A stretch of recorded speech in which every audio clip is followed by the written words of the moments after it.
नमस्कार दोस्तों, स्वागत है आप सभी का निमी टेक्निकल क्लासेस में। तो कैसे हैं आप सभी लोग।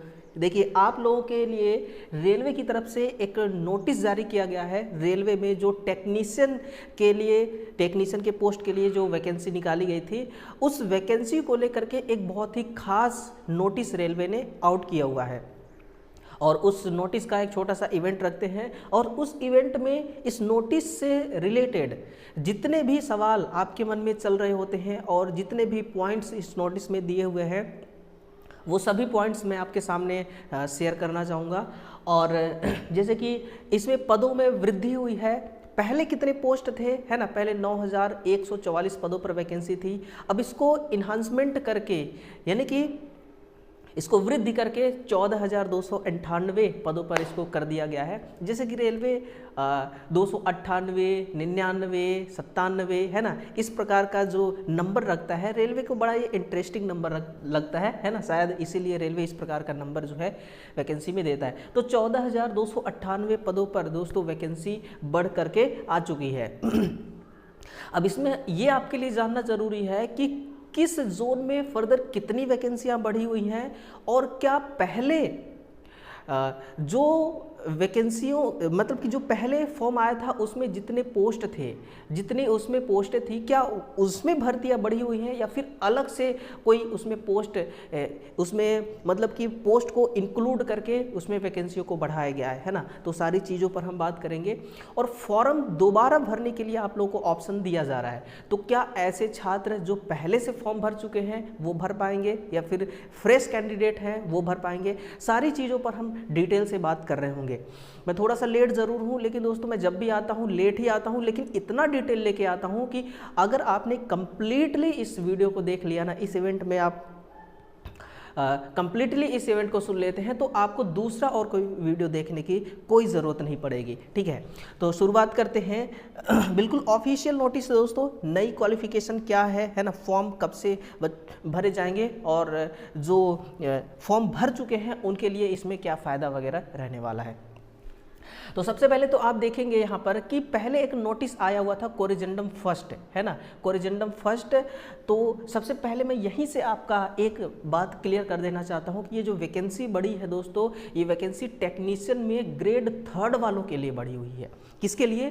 टेक्नीशियन में ग्रेड 3 वालों के लिए वैकेंसी बढ़ी हुई है ना। इसको हमारे टेलीग्राम को ज्वाइन कर लीजिए या फिर व्हाट्सएप ग्रुप को ज्वाइन कर लीजिए। वहाँ पर इस PDF को मैंने पहले से ही अपलोड कर रखा है, वहाँ से आप इसको चेक कीजिएगा। इसमें क्या है कि पहले जो वैकेंसी आई हुई थी वो कितनी थी? 9,144। कितनी थी? 9,144 पदों पर वैकेंसी थी। अब इसको बढ़ा करके कर दिया गया है 14,298। अब ये नंबर जो है ना, ये नंबर ठीक ठाक लग रहा है ना, कहाँ 9,000 और कहाँ 14,000। ठीक है, तो इसमें जो पद थे वो कितने थे? 1 से लेकर के 18 तक। इसमें 1 से लेकर 18 तक कैटेगरी थी, पोस्टें थी जिसको हम कह सकते हैं, जिसमें वैकेंसियाँ थी 9,114। अब इसको इंक्रीज किया गया है। तो इंक्रीज करने के बाद 19 से लेकर के 40 कैटेगरी, यानी कि टोटल 22 कैटेगरी और इसमें ऐड किया गया है ना। टोटल कितनी कैटेगरी ऐड की गई है? टोटल 22 कैटेगरी ऐड किया गया है ना। तो 22 कैटेगरी ऐड किया गया है। तो इन्हीं 22 कैटेगरियों में आपको फॉर्म अप्लाई करना है। मतलब कि इन्हीं 22 कैटेगरियों में जो वैकेंसी आई हुई है दोस्तों, इन 22 कैटेगरियों की है। यानी कि टोटल मिला के कितना हो गया? 1 से 40, है ना। टोटल कितना हो गया? 1 से 40। अब तो पहले वैकेंसी कितनी थी? 9,144। अब कितनी हो चुकी है? हो चुकी है आपका 14,298 पदों पर वैकेंसी हुई है ना। टोटल 40 कैटेगरी की वैकेंसी है। देखिएगा, बाकी इसमें जो भी था आपका, देखिए यहाँ से जो भी इसमें आपको देखना है वो सब देख लीजिएगा। यहाँ पर लिखा हुआ है कि भाई 15 दिन के लिए आपका ऑफिशियल जो वेबसाइट है उसको हम एक्टिव करेंगे, है ना। 15 दिन के अंदर आपको अप्लाई करना होगा, सारा चीज़ करना होगा। क्या क्या मतलब कि ऐसे छात्र जो पहले से फॉर्म भर चुके हैं, क्या वो अब कुछ कर सकते हैं या फिर नहीं कर सकते, उस पर भी हम चर्चा करने वाले हैं, है ना। चलिए, अब देखिए ये पहला नोटिस था हमारा, अब ये है हमारी दूसरी नोटिस। इस नोटिस में क्या कही गई है, इस नोटिस को आपको देखना और समझना ज़्यादा ज़रूरी है ना। तो थोड़ा सा समझते हैं इसको डिटेल के साथ।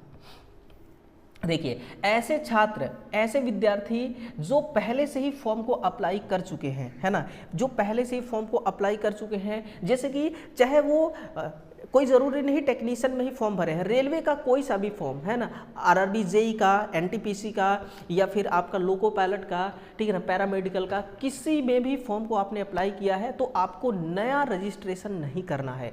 दोबारा सुन लीजिए, नया रजिस्ट्रेशन नहीं करना है।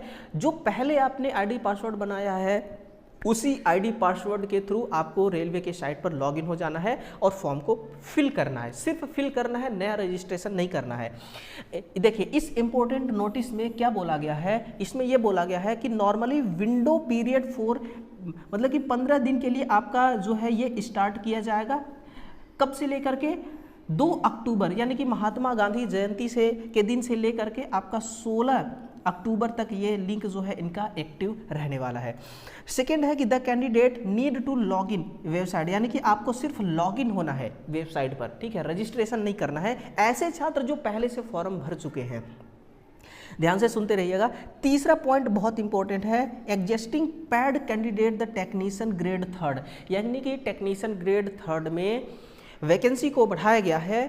और पैड कैंडिडेट का मतलब क्या होता है कि ऐसे छात्र जो पहले से फॉर्म भर चुके हैं, जिन्होंने फॉर्म का भुगतान कर दिया है, उनको दोस्तों दोबारा फॉर्म नहीं भरना है। अगर दोबारा फॉर्म भरेंगे आप तो मल्टीपल फॉर्म का नाम देकर के आपके फॉर्म को रिजेक्ट कर दिया जाएगा, ठीक है ना, ये चीज़ इसमें लिखा हुआ है। मल्टीपल फॉर्म का नाम देकर के रिजेक्ट कर दिया जाएगा। वो बात यहाँ पर लिखी गई है कि ये देखिए यहाँ पर लिखी हुई है ना, 1 सेकेंड,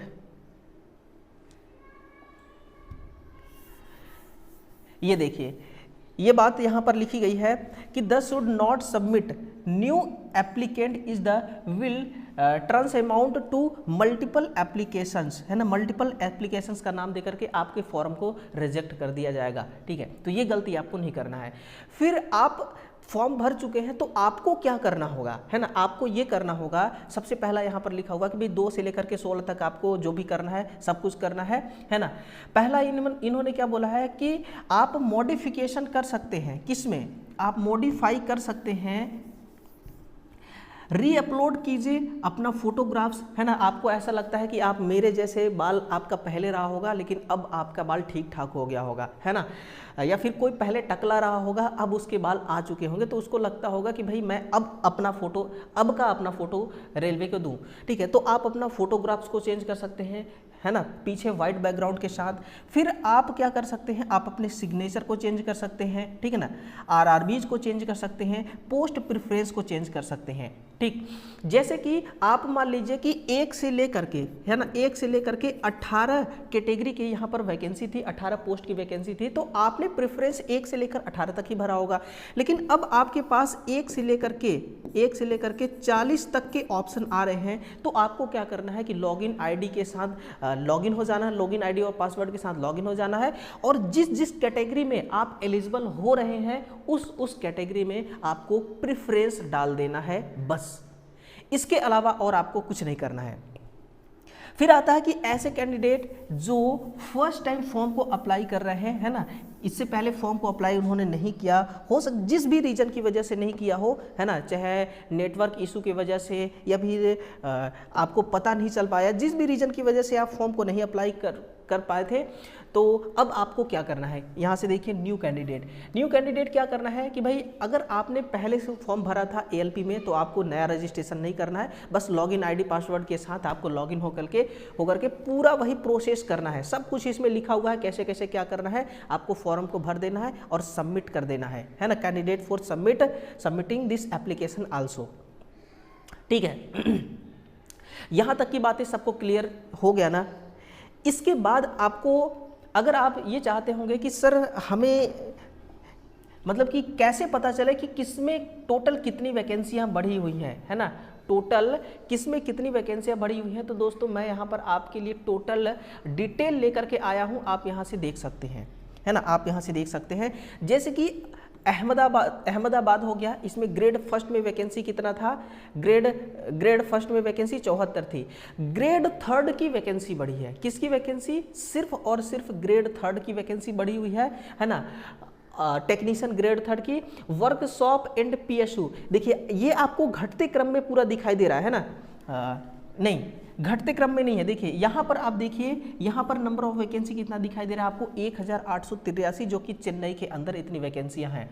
तो जो न्यू पोस्ट ऐड हुआ है वो वर्कशॉप एंड जो आपका प्रोडक्शन यूनिट की है, इसमें आपको नया पद देखने को मिलेगा और कहीं पर देखने को नहीं मिलेगा।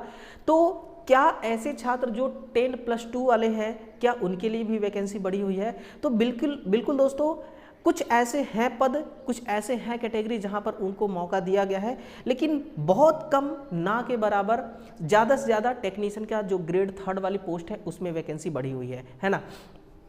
आप इसको टोटल देखिएगा किसमें कितनी वैकेंसी है, ये आपको मदद करेगा फॉर्म अप्लाई करने में, कि किस जोन में कितना फॉर्म जो है वो अप्लाई, मतलब कितनी सीटें हैं, है ना। कहने का मतलब मेरा यह है कि किस जोन में कितनी सीटें हैं, ये जो पीडीएफ है ये आपको ये बताने वाला है। बहुत ही शिद्दत से मैंने बनाया है, ठीक है ना, बहुत थोड़ा सा मेहनत करने के बाद मैं बनाया है, इसलिए मैं लेट हो गया, ठीक है। तो आप इसको अपने हिसाब से देखिएगा कि आप बिलासपुर में जाना चाहते हैं, भोपाल में जाना चाहते हैं या अजमेर में जाना चाहते हैं, तो अजमेर में जो आपका ये ग्रेड थर्ड की वैकेंसी है वो कितनी है, वर्कशॉप एंड प्रोडक्शन यूनिट की है वो कितनी है, या फिर ग्रेड 1 का तो आपने पहले ही देख रखा है, तो ग्रेड 1 का भी आप देख सकते हैं, है ना। ये चीज़ें हैं, ठीक। फिर आती है आपकी कि सर जो वैकेंसी इंक्रीज हुई है, उस वैकेंसी का हमें मिनिमम क्वालिफिकेशन बताइए और किसमें कितनी वैकेंसी बढ़ी हुई है वो हमें बताइए, ठीक है। तो आप इसको देखिए, जैसे कि आप टेक्नीशियन ग्रेड थर्ड, मैंने जैसे कि आपको बताया कि टेक्नीशियन ग्रेड थर्ड में वैकेंसी बढ़ी हुई है, तो टोटल टेक्नीशियन ग्रेड थर्ड की ही पोस्ट है 19 से लेकर के 22 तक। पहले 1 से लेकर के 18 तक थी, अब 19 से लेकर के आपका 40 तक हो चुका है। कितना, 19 से लेकर के 40, यानी कि टोटल 22 कैटेगरी इसमें और ऐड किया गया है और इसी में आपकी वैकेंसी बढ़ी हुई है ना। बढ़ी क्या है, इसी में वैकेंसी आई हुई है, ये हम कह सकते हैं, ठीक है। तो जो आपका देखा जाए इसमें टेक्नीशियन ग्रेड थर्ड में जो टेली कम्युनिकेशन वाली पोस्ट है, इस टेली कम्युनिकेशन में क्या मांगा गया है, मैट्रिकुलेशन यानी कि 10, है ना, 10वीं पास हो या आईटी आपने कंप्लीट कर रखा हो एनसीवीटी से या फिर एससीवीटी से, इलेक्ट्रीशियन ट्रेड से तो भी चलेगा, इलेक्ट्रॉनिक मैकेनिक तो भी चलेगा, वायरमैन तो भी चलेगा, इलेक्ट्रिकल फिटर तो भी चलेगा, है ना। या फिर आपके पास ये क्वालिफिकेशन नहीं है तो फिर आपके पास क्या होना चाहिए, और लिखा हुआ है, और का मतलब होता है या 10+2 विद फिजिक्स एंड मैथ, है ना। आपका 12वीं में फिजिक्स और मैथ हो, आप इसके लिए एलिजिबल हो जाएंगे इस पोस्ट के लिए, ठीक है। तो 10+2 वालों के लिए सिर्फ एक ही टेली कम्युनिकेशन वाली पोस्ट है जिसमें उनको ऑप्शन दिया गया है, फॉर्म वो भी भर सकते हैं इसमें, अन्यथा केवल ITI वाले फॉर्म को यहाँ पर फिलअप करेंगे जितने भी पोस्ट इसमें ऐड किया गया है ना। जैसा कि आपके बहुत सारे पोस्ट हैं, ये सारे पोस्ट ही हैं, और इसके अलावा ये भी पोस्ट है, देखिए, है ना, बहुत सारे पोस्ट हैं, आप इसको खुद अपने हिसाब से देख लीजिएगा, ठीक है। तो अब बताइएगा कि क्या आपको चीज़ें समझ में आई, है ना, कि इस वैकेंसी का ये जो नोटिस निकाला गया है, इस नोटिस के बारे में जितने इन्फॉर्मेशन थी आपको इस इवेंट में क्या मिला या फिर नहीं। जिस भी प्रकार का आपके मन में डाउट हो, कमेंट सेक्शन में डाउट अपना ज़रूर लिखेगा। व्हाट्सअप ग्रुप है, ग्रुप में भी आप अपना डाउट शेयर कर सकते हैं, है ना। वहाँ पर आप जैसे बहुत से छात्र हैं जो जुड़ करके तैयारी कर रहे हैं, एक क्वेश्चन आप वहाँ पर डालिए, आपको उसके बहुत सारे रिप्लाई आएंगे, है ना। अगर रिप्लाई बच्चों के द्वारा नहीं दिया जाता तो मैं खुद रिप्लाई करता हूँ, ठीक है। तो इस ऑफिशियल नोटिस का दोस्तों ये रहा टोटल इन्फॉर्मेशन। वीडियो को शेयर करिएगा और ऐसे छात्र जो अभी तक हमारे इस चैनल से नहीं जुड़े हैं वो चैनल को जरूर सब्सक्राइब करेंगे। मिलते हैं किसी नए सेशन के साथ दोस्तों, तब तक के लिए आप सभी का बहुत बहुत धन्यवाद। Thank you.